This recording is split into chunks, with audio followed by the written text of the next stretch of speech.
E eu convido então você a abrir a sua Bíblia no livro do profeta Naum, capítulo 1, verso 1 ao verso 10. Eu vou ler na Bíblia, Nova Versão Internacional, e talvez algumas palavras fiquem um pouco diferentes, então vou pedir que você preste bastante atenção na leitura. Diz assim: advertência contra Nínive, livro da visão de Naum de Elcós.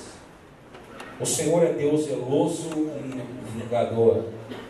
O Senhor é vingador, o seu furor é terrível. O Senhor executa vingança contra os seus adversários e manifesta o seu furor contra os seus inimigos.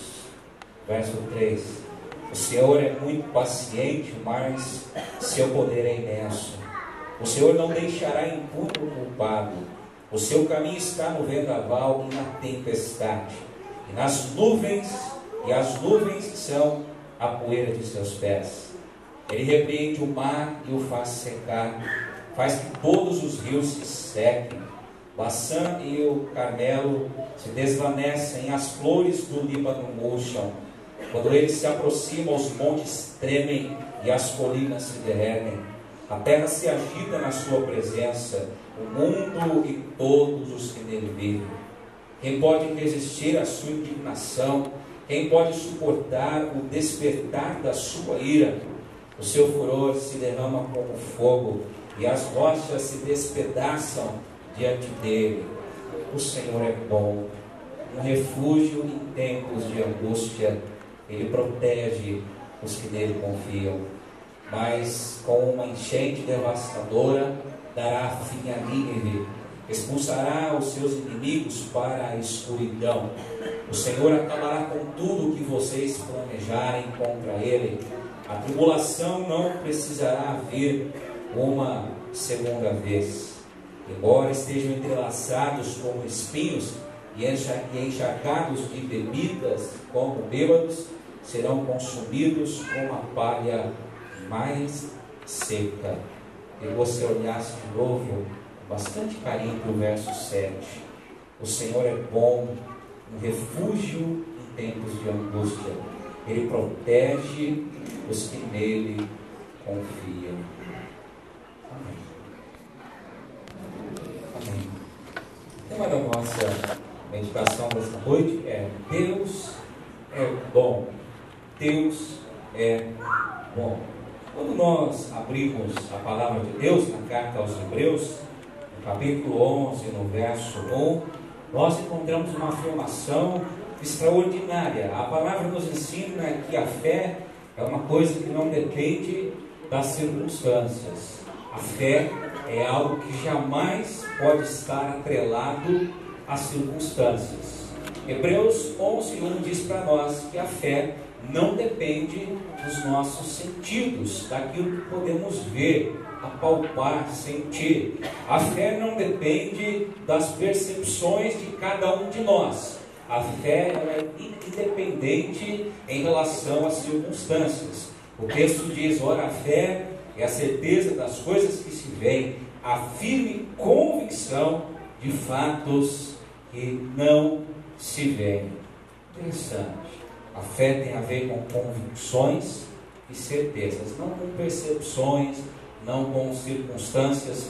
E do texto aos Hebreus para cá, o que não faltou, o que não deixou de ter, foram pretendentes que intentaram desenvolver esse conceito de fé, aplicando esse conceito às nossas vidas.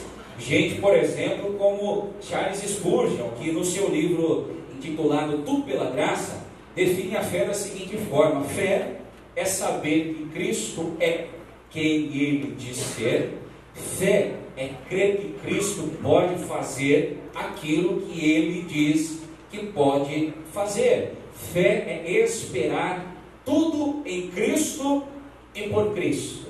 Gente, por exemplo, como o teólogo neortodoxo Paul Tillich, talvez uma das vozes mais expressivas da teologia reformada protestante, na sua obra intitulada Dinâmica da Fé, ele diz o seguinte: fé é o estado em que se é possuído por aquilo que te toca incondicionalmente.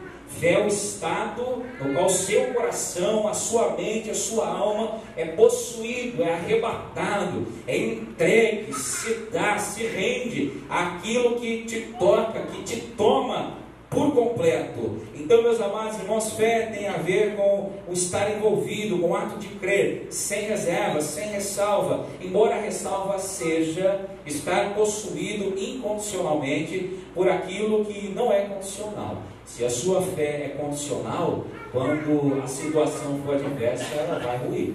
Se você é possuído incondicionalmente por aquilo que é condicional, quando os fatores externos não estiverem de acordo com a sua cartilha, a sua fé vai minguar. A fé é algo que está atrelado ao que nós não vemos. São certezas, são convicções, que faça chuva ou faça sol, nos possuem, estão no nosso coração. E usando a própria expressão aos hebreus, fé tem a ver com aquelas certezas, com aquelas convicções que vão permanecer com você, vão permanecer no seu coração, quando tudo mais desaparecer de cena. Certezas e convicções que vão nortear a sua vida, a sua caminhada com Deus, a sua vida enquanto servo de Deus, quando o pior dos cenários se colocar diante de você. Certezas e convicções que não permitem que nada te arrebate das mãos de Deus, te desvie do caminho de Deus, te tire o prazer de estar na presença de Deus. Fé, certezas e convicções que vão fazer com que você testemunhe a bondade de Deus, a misericórdia de Deus, a presença de Deus, a majestade de Deus, mesmo diante do cenário mais estarrecedor, mais desfavorável possível. E interessante, isso é um ponto em comum, um elo com o texto que nós lemos do profeta Naum. Naum profetizou em um tempo de desesperança. Naum declara as suas certezas e as suas convicções em Deus, as suas razões de fé, em um tempo, no mínimo, estranho, difícil para o povo de Deus. A gente conhece bem a história do povo de Deus e nós vamos apenas recordar algumas coisas para a gente entender esse momento dessa declaração de fé deste profeta de Deus chamado Naum. Se a gente puxar um pouco a memória, nós vamos lembrar que Israel, lá nos seus primórdios, não era uma nação, era uma tribo, um sistema tribal. 12 tribos, que vez ou outra se reuniam, somavam forças e expulsavam o invasor. Então a coisa funcionava mais ou menos assim: o indivíduo estava lá com o seu arado, na sua enxada, levando a sua vidinha, plantando aquilo que era para o seu sustento, e quando o chamado da tribo vizinha batia a porta, ele tinha que largar tudo e correr para a tribo vizinha. E eles então se uniam e expulsavam os invasores, e aí ele podia voltar para a sua vida pacata e tranquila. Se bem quando você lê o livro de Juízes, você vê que de pacato e tranquilo, o povo de Deus, a vida do povo de Deus não tinha nada. Eram guerras, rumores de guerra, violência, desolação, entrava juiz, saía juiz, uma confusão. Um livro que chega a ser sanguinário, se você espremer sai sangue. Um livro que nos mostra guerras, coisas difíceis que o povo de Deus tinha que enfrentar. E eles se cansaram, e eles disseram: não queremos um rei. Porque na verdade quem tem um rei tem um exército profissional. E a ideia era, ao invés de dependermos de Deus em cada batalha, nós queremos um rei com um exército profissional. É muito mais cômodo para aquilo que os olhos veem, ter um exército que sai na frente do que eu ir pela fé, e toda vez eu tenho que crer, Deus vai nessa batalha e vai me dar vitória. Só que essa decisão desagradou ao profeta Samuel, e ele foi diante de Deus e disse: Senhor, esse povo é rebelde, eles querem um rei, não querem mais me ouvir. E Deus disse: Samuel, não querem ouvir você, não querem mais me ouvir, não querem mais estar sobre a minha tutela, não querem mais estar sobre as minhas ordens. Então eles vão ter um rei segundo o seu coração. E o rei que eles colocam no trono é ninguém mais, ninguém menos que Saul. Não preciso dizer mais nada. Um rei desastrado, um rei intempestivo, um homem de temperamento, no mínimo, descontrolado, estranho, e fez um reinado que foi de mal a pior. Mas Deus é bom, e Deus não volta atrás nas suas promessas. por misericórdia, por amor, depois daquele reinado tão desastroso, Deus levanta um pastorzinho, um homem pequenininho. Quando eu penso em Davi, no começo da sua carreira, eu imagino um jovenzinho mais ou menos como o Pedro. Cadê o Pedro? O Pedro, assim, esse tamanhozinho assim, não muito forte, apesar que de vez em quando ele vai malhar na academia, mas não sei, tem que pedir o dinheiro de volta. E ele, um homenzinho assim, com uma estatura mais ou menos. E esse homem, apesar de ser um pecador, de ter sangue nas mãos, de ser um homem de erros grotescos, e abro parênteses, a Bíblia não apresenta, irmãos, super-homens, super-mulheres. Quem superestima os personagens bíblicos somos nós. A Bíblia retrata a crueldade da humanidade, a desobediência da humanidade. E ela faz isso com Davi. Davi é um homem adulto, um homem que trama assassinato. Mas por amor e misericórdia, Deus abençoa esse homem. Ele conquista uma cidade chamada Jerusalém, faz uma capital, unifica as tribos e eleva o patamar de Israel como nação a níveis que sequer eles tinham sonhado. Ninguém fica para semente, Davi morre. Quem vem no trono? Quem? Salomão. E Salomão pede uma coisa para Deus, que nós devemos pedir nesse Natal, ou devemos pedir sempre: sabedoria. E Deus concede sabedoria. Porém, a sabedoria na vida de Salomão foi uma faca de dois gumes, porque pela sabedoria ele tomou decisões extraordinárias, decisões fantásticas que abençoaram o reino, mas também essa sabedoria trouxe, meus amados irmãos, soberba. E por soberba ele tomou às vezes o caminho mais fácil, e ele trouxe para Israel a idolatria. Permitiu que a idolatria entrasse, fez pacto com outras nações, cujo Deus não era o Criador dos céus e da terra. Trouxe a vaidade, a desobediência, a apostasia da fé, e o reinado de Salomão tinha tudo para ser algo extraordinário, vai de mal a pior. E quando Salomão morre, repito, ninguém fica para semente, não nesse mundo, para a eternidade, o reino se divide. O reino se divide. O reino racha no meio. As tribos do norte com o nome de Israel, com uma nova capital, Samaria, e as tribos do sul, que agora se chamam Judá, e a capital permanece Jerusalém. E eu não preciso lembrar você que o que acontece com todo o reino está dividido. O que acontece quando tem divisão dentro de uma família, quando tem divisão dentro de uma firma, quando tem divisão dentro de um escritório, quando tem divisão dentro de uma igreja, quando a divisão reina. Divididos se enfraqueceram, divididos se tornaram presa fácil, e nesse interim se levanta uma grande nação chamada Assíria. E a Síria, além de ser uma nação conquistadora, era um povo que tocava o terror por onde passava. Um povo, meus amados irmãos, cuja cidade capital, Nínive, lembra de Nínive, para onde Jonas vai, e tem toda a história de Jonas, era conhecida no mundo antigo como a cidade sanguinária. Eu não sei você, mas já pensou você ser preso, capturado, enviado para um lugar que era conhecido como a cidade sanguinária? Vir para Guarulhos já me deixou cheio de medo quando eu vim para cá. Imagina vir para uma cidade chamada cidade sanguinária. Já pensou? Assim era Nínive, porque além de derrotar os seus inimigos, eles submetiam os povos derrotados a terríveis torturas, a terríveis flagelos, semeavam um ódio, tanto que nós temos no episódio do profeta Jonas. O ódio clássico, é um modelo clássico do ódio, do desprezo que o mundo antigo tinha por esses homens assírios.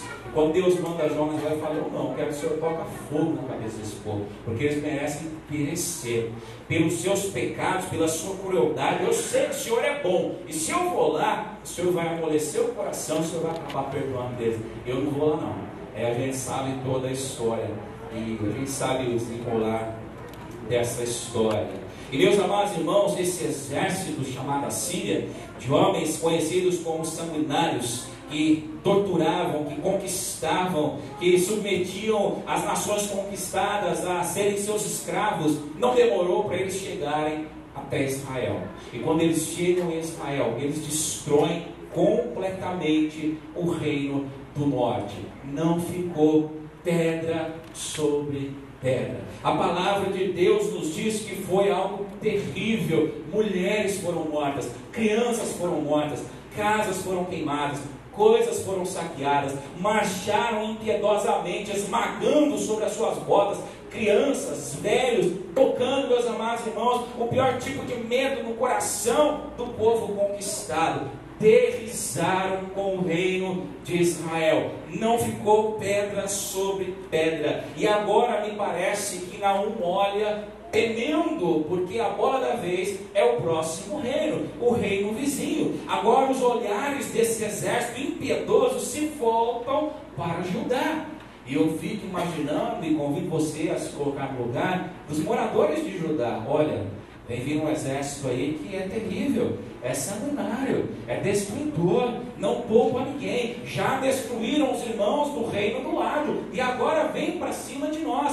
Como vamos nos defender? Como vamos nos livrar dessa situação? Quem poderá, meus amados irmãos, vir ao nosso socorro? Amados, eu fico imaginando o medo, contando os dias para que esse exército chegasse e a morte se espalhasse naquele lugar. E aí Deus levanta um profeta, esse homem chamado Naum. E Naum diz algo extraordinário. Ele diz: olha, não olhem para a Síria não, deixa a Síria marchar lá. Olhem para Deus, olhem para Deus. A Síria é tudo isso, sim, o perigo é iminente, sim, mas Deus é maior. Deus fala pela boca desse profeta: olhem para mim, não olhem para os inimigos, para as ameaças, não olhem para as armadilhas, para a falta de recursos, olhem para mim. Deus é infinitamente superior ao poderio militar da Síria. E aí o profeta começa a declarar nessa poesia gloriosa a diferença que não se pode medir entre o poderio da Síria e o poderio de Deus. E ele diz no verso 3, olha na sua Bíblia: o Senhor não deixará impune o culpado. O caminho do Senhor está no vendaval, na tempestade. As nuvens são poeira do pé do nosso Deus. Verso 8, quando ele se aproxima, os montes tremem, as colinas se derretem, a terra se agita na sua presença. Quem pode resistir à sua ira? O seu furor se derrama como fogo. Olhem para mim, olhem para mim. E eu acho lindo quando o profeta diz: os seus pés é como a poeira da tempestade. Eu não sei se você já viu quando o vendaval vai se formando no horizonte e os ventos começam a carregar a poeira junto, e de repente a gente olha para aquele horizonte e são aquelas nuvens que não tem nada a ver com aquelas nuvens com formato de bichinho, de carneirinho, mas aquelas nuvens que tomam um formato completamente ameaçador. Não sei se você já reparou nessa circunstância. E quando essas nuvens ficam à frente do sol, é algo mais terrível ainda, porque a gente tem a impressão de algo que brilha lá atrás, mas a luz do sol não passa. E às vezes as nuvens ficam meio avermelhadas e meio escuras. É assustador. E aí o profeta diz: olha, isso aí não é nada não, filho. Isso aí é a poeirinha dos pés do nosso Deus. Esse povo vai ver só, esse povo vai ver porque eles estão mexendo. Isso aí não é nada não, isso é o nosso Deus mexendo os seus pés. Deus é maior do que tudo isso. Fé tem a ver com isso, é ficar firme, é ficar, meus amados, seguro quando as nuvens e tudo mais ao redor nos dizem que a tormenta vem se aproximando. E não deu outro. Em 612 a.C., os assírios caíram e Nínive foi destruída. Se cumpriu a palavra do Senhor. Caiu, foi derrubada, foi massacrada, foi exterminada da face da terra. Quando nós olhamos essa situação, dessa profecia, desse texto de Naum, e quando nós olhamos para esse texto, eu pedi para você olhar com muita atenção o verso 7. No verso 7 desse texto nós podemos entender o que é a fé. A fé é algo que destoa do cenário. A fé é algo que destoa das circunstâncias. E eu diria, esse versículo é a fé em estado puro, é a cristalização da fé de Naum, e é o que deveria ser a fé de todo o povo de Israel. O verso 7 faz 3 afirmações que precisam encontrar lugar no meu e no seu coração, de forma independente das circunstâncias. 3 coisas que Naum diz no verso 7. Primeira delas, grava isso nas tábuas do seu coração: o Senhor é bom. Na sua versão, talvez a revista atualizada, como fica o começo do versículo? Como é que está aí? Como, irmã Maria? O Senhor é bom. O Senhor é bom. A Síria vem marchando. O mundo está ruindo ao redor. Terror de guerra, aspirações de guerra, rumor de morticídio, carnificina, de desesperança. O Senhor é bom. Eu me sinto ameaçado, frágil, pobre, desguarnecido, desamparado, mas o Senhor é bom. Eu não tenho recurso suficiente para lutar essa luta, não tenho armas para vencer essa batalha, mas o Senhor é bom. Eu não tenho pessoas que me estendam a mão, que me socorram. Aqueles nas quais eu esperava socorro, auxílio, retraíram as suas mãos, mas o Senhor é bom. Eu fiquei sozinho, cheio de medo, me sentindo desamparado, cheio de rancor e de mágoas. Sozinho não consigo seguir adiante, mas o Senhor é bom. O Senhor é bom. Isso é fé. Depende das circunstâncias. O Senhor é bom. Estou desanimado. A vida perdeu o colorido. A vida que era tão colorida deu lugar a um filme branco e preto. O Senhor é bom. Estou desanimado, sem perspectiva de vida. Para mim tudo é mesmice, como diz Eclesiastes. Para mim tudo se tornou correr atrás do vento, sem significado nenhum. O Senhor é bom. Estou depressivo, alma batida, angustiado, desesperado, se sentindo como quem está no fundo de uma cisterna e não consegue mais ver a luz no fim do túnel. O Senhor é bom. O Senhor é bom. Deus é bom. O Senhor é bom e nós temos que declarar isso constantemente, insistentemente. Deus é bom. Deus é bom. O vendaval se forma no horizonte. Deus é bom. Isso é fé. Amados, as circunstâncias são assustadoras. Deus é bom. Os recursos esgotaram-se. Deus é bom. A enfermidade se alojou no lar da família. Deus é bom. O desemprego bateu na porta. Deus é bom. Talvez não seja um Natal de vacas gordas. Deus é bom. Talvez seja um ano em que as coisas não aconteceram como planejado. Deus é bom. Precisamos repetir: Deus é bom. Deus é bom. Naum não se assusta. Naum não bate em retirada. Ele declara aos seus patrícios: gente, vamos olhar para Deus, porque Deus é bom. Deixa a Síria para lá. Deus é bom, porque ainda que a figueira não floresça, Deus é bom. Ainda que a vide não dê o seu fruto, Deus é bom. Ainda que o produto da oliveira minta, Deus continua sendo bom. Ainda que falte gado no curral, Deus é bom. Ainda que tudo fique escuro ao redor, Deus é bom. Deus é bom. E aí você fala assim: mas como isso, né?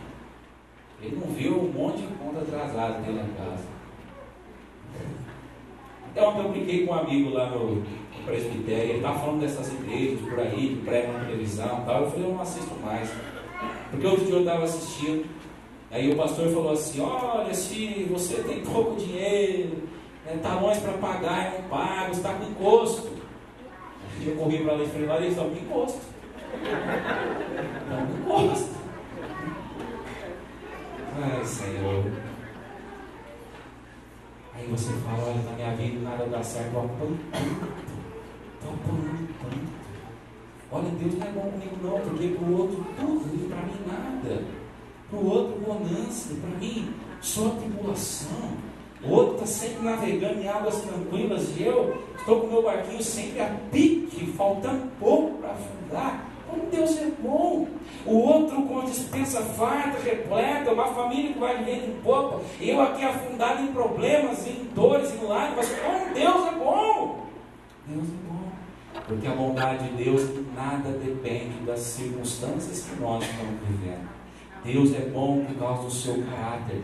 Deus é bom por causa de quem Ele é. Deus é bom por causa do que Ele promete nas nossas vidas. Deus é bom e pronto, acabou. Deus é bom em todo tempo, em todo momento, a todo dia, a toda hora. Nós confundimos a presença de problemas e sofrimentos com a ausência da bondade de Deus. E uma coisa não tem nada a ver com a outra. Talvez por isso Paulo e Silas, depois de apanharem, por volta da meia-noite, louvavam o cárcere. Deus é bom, Deus é bom. Talvez por isso homens e mulheres de Deus foram cerrados ao meio, jogados às feras, sofreram os piores tipos de tortura e humilhação, glorificando Jesus Cristo, porque Deus é bom.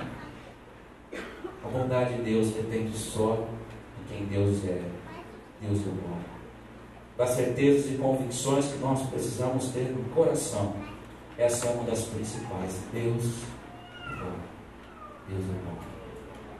Segunda coisa que Naum fala para nós nesse oráculo profético do seu livro: o Senhor é um refúgio em dia de angústia.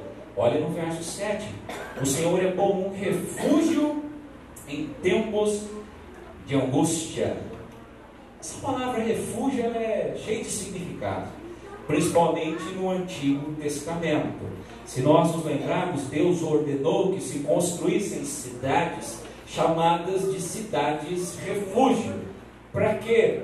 Porque quando a pessoa cometia um crime, ainda que involuntariamente, e mesmo assim ficava sujeita às penalidades da lei, sujeita à vingança por parte daquele que se sentia prejudicado, essa pessoa podia fugir para a cidade de refúgio. E uma vez que as portas fossem abertas, e ela fosse acolhida, e ela pudesse adentrar os muros dessas cidades de refúgio, ninguém mais podia tocar nessa pessoa, criminosa ou não, culpada ou não, devedora ou não. Uma vez dentro dos muros de uma cidade de refúgio, ninguém podia mais requerer a sua vida, tocar a sua vida, exigir juízo, vingança sobre essa pessoa.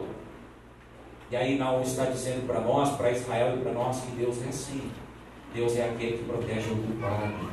Deus é aquele que, mesmo sem nós merecermos, nos acolhe, nos dá a vida.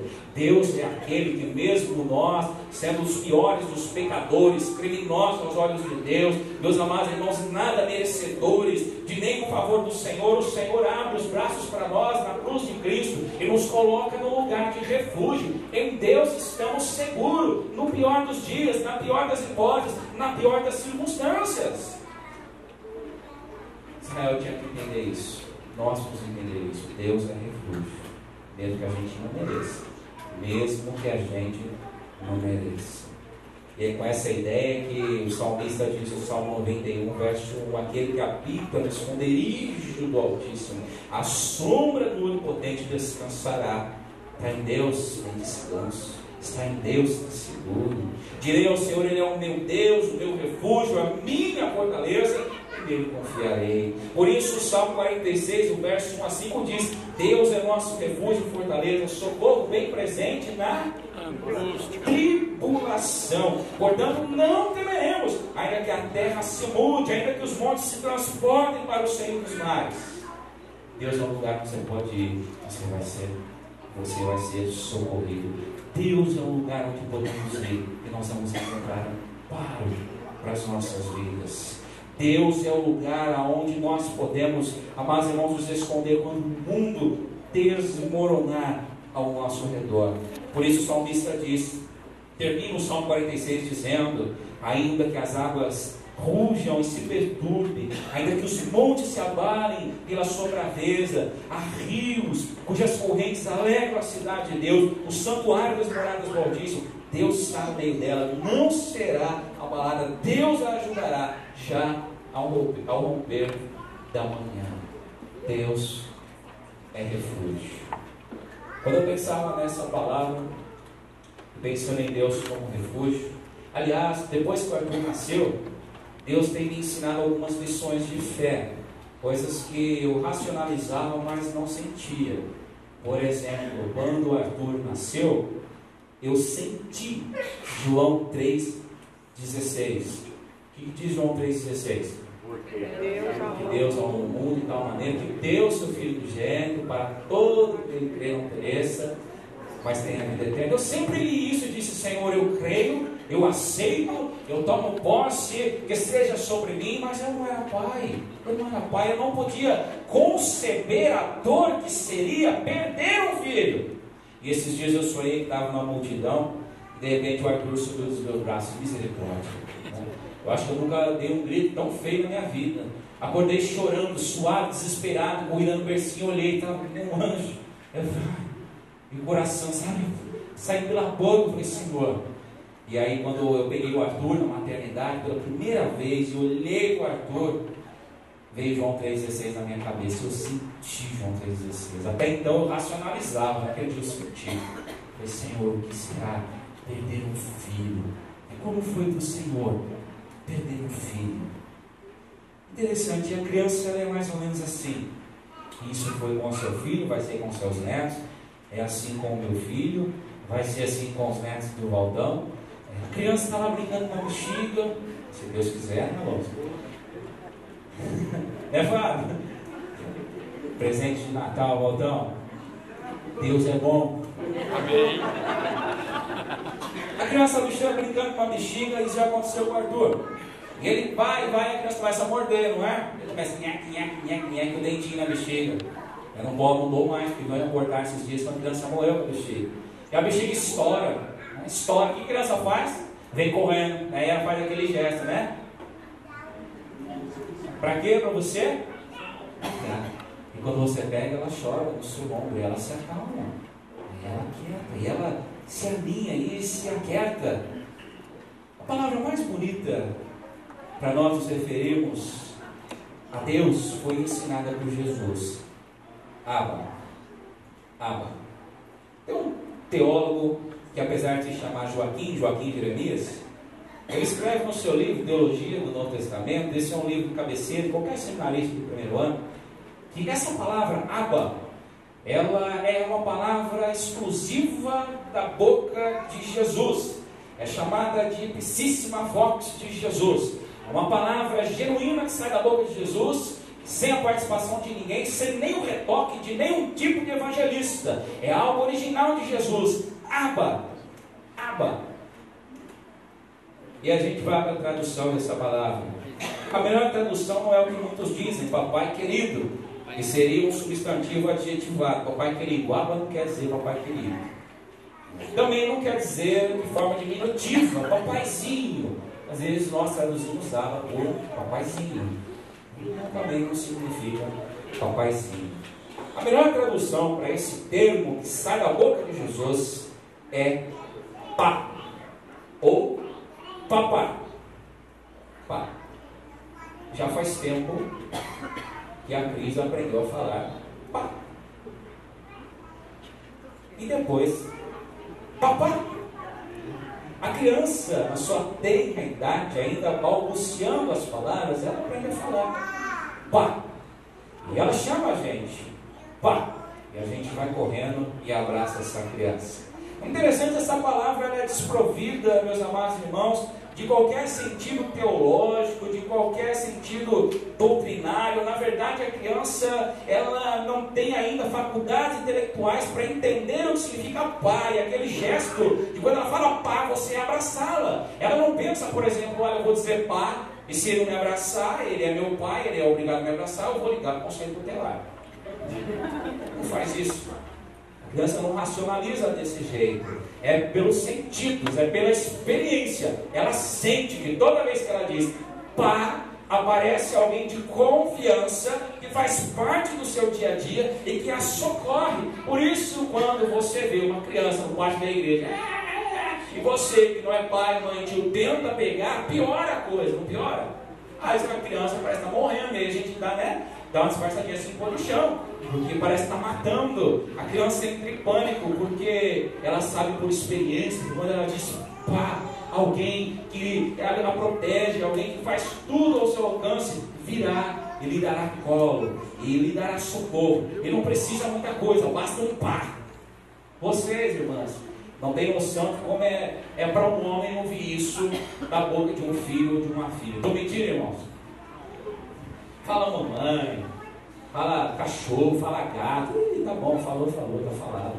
Mas o dia que fala pá, não é assim não? O dia que fala pá, foi eu que fiz, pá, e a gente sai, né? Falou papai, quem falou papai? Falou pá, é pá, ou papa, no máximo, não é assim, ó?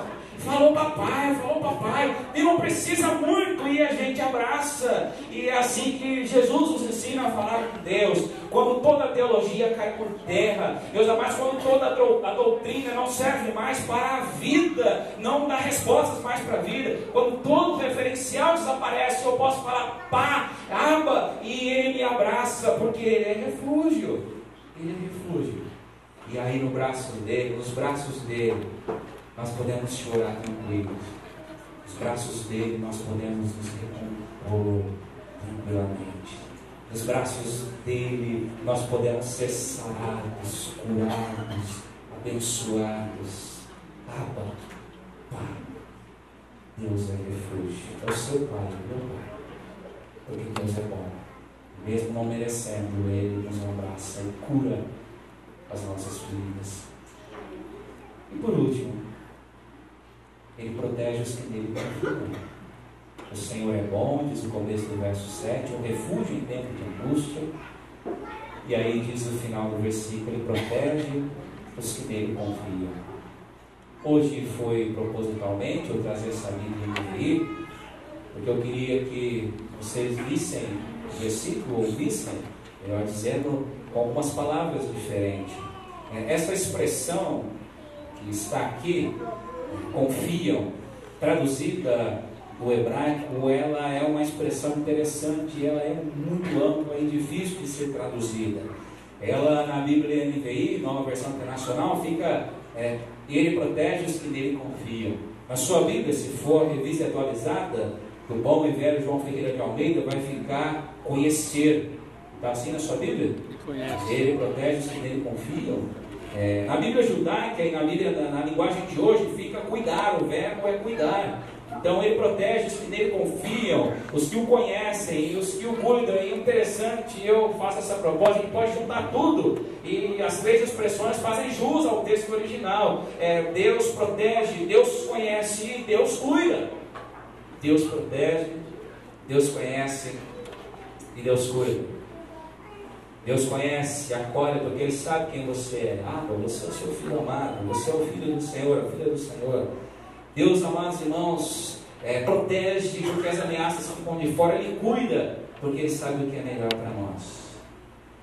Fé em estado puro, fé que não depende das circunstâncias, declara que Deus sabe o que é melhor para nós. Nós nos sentimos seguros nos braços de Deus. Ele protege aqueles que nele confiam. Ainda que as coisas não façam o menor sentido para mim, mas Ele me protege. Ainda que eu não entenda esse perrengue danado que a minha família está passando, mas Ele protege os que nele confiam. Ainda que eu não entenda essa maré de coisas ruins que não vai embora nunca, mas eu confio, porque Ele protege, conhece e cuida. Ainda que eu não concorde com os sofrimentos que se abatem sobre mim, ainda que eu não concorde com as coisas que me trazem desilusão, desesperança, que destroem os meus sonhos, as minhas perspectivas em relação a mim, a minha família, ao meu casamento, a minha fé, mas eu tenho que crer que Ele protege os que nele confiam. É o Deus que conhece, é o Deus que cuida, é o Deus na qual eu posso dizer, Abba, Pai, e Ele me abraça. Deus é bom. Deus cuida, Deus protege. E aí, concluindo, Jesus é a maior prova da bondade de Deus. Evangelho de João 10:11. Eu sou o bom pastor dá a vida pelas suas ovelhas. Jesus é a maior prova do refúgio de Deus, irmãos, na sua vida e na minha vida. Vinde a mim todos que estáis cansados, sobrecarregados, e eu os aliviarei. Mateus 11:28. Jesus é a maior prova de que Ele conhece aqueles que nele se refugiam. João 10, 14 e 15. Eu sou o bom pastor, conheço as minhas ovelhas e elas me conhecem. Assim como o Pai me conhece, eu conheço o Pai, e eu dou a vida pelas minhas ovelhas. Deus é bom. Talvez em algum momento da sua vida você duvidou disso. Não, se Deus fosse bom, não estava tão bolado assim. Se Deus fosse bom, essa frustração não ia tanto assim. Se Deus fosse bom, não estava tão perdido assim. Não sei nem quem eu sou mais. Disse que esses dias vai conhecer. Se Deus fosse bom, minha família não estava destruída assim. Deus é bom. Deus nos diz isso essa noite. Deus é bom. E talvez essa noite você esteja precisando dizer: Abba, vá, para sentir um abraço de Deus no seu coração, para sentir o cuidado de Deus no seu coração. Abba.